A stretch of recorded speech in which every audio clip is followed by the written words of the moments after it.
Magandang araw sa inyong lahat, mga kagali.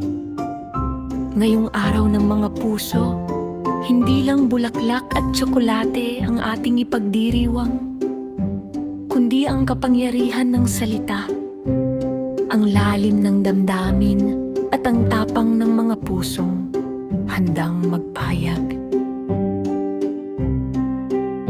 Malugod namin kayong tinatanggap sa spoken word buhitri ng Gale X Crew Official, kung saan ang bawat tula ay may kwento, ang bawat linya ay may sugat o ligaya, at ang bawat boses ay may pusong handang magmahal, masaktan at muling bumangon.